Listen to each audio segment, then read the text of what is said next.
Moustapha Niang Bio le tradipraticien borom garab yu efficace yaa ngi noonu jox la garab yi jox la consigne bi ba noppi jox la durée ma ne lii de ku mënul du ko def da nga am problème mu hémorroïde externe wala interne demal seeti Moustapha Niang Bio da nga bëgg augmenter poids ventre plat maanaam sa biir dafa rëy nga bëgg mu wàññeeku nga bëgg jël poids sans effet secondaire problème sexuel ñi nga xam ne dañoo amee chute de cheveux maanaam leel demal nga seeti Moustapha Niang Bio lépp lu nga xam ni dafay métti doomu aadama dawal seeti Moustapha Niang Bio mi ci traitement yu efficace yi ma ni la mu làmbu yëpp ci ay traitement mënuma ko lim xanaa musal leen ci as tuut kay la ci des ma bàyyi ba ngeen yëggal seen bopp ana ñi nga xam ne ndoxam siti da leen sonal daw leen gaaw ci Moustapha Niang Bio yow mi am ballonnement looy xaar jëlal numéro bi gaaw defal 76 379 71 29 76 379 71 29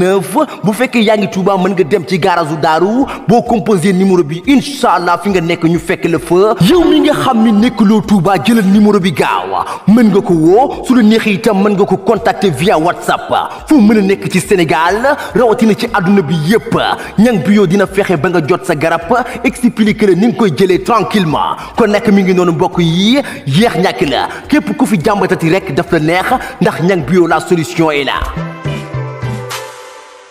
إن الذين بايعوا الرسول بخدمة قد بايعوا الجليل إن الذين بايعوا الرسول بخدمة قد بايعوا الجليل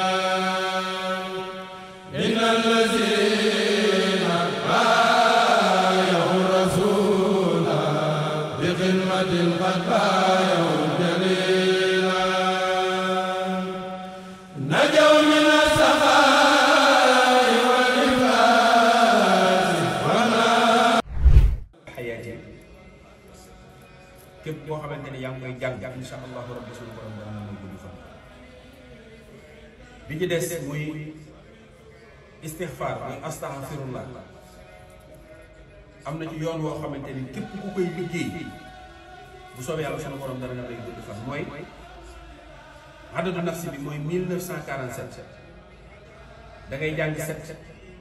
jàng 40 jàng 900 jàng 1000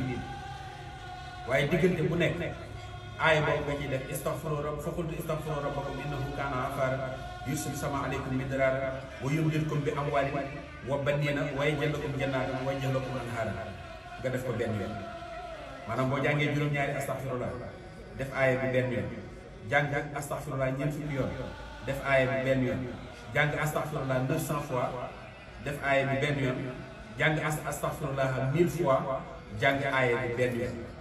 léegi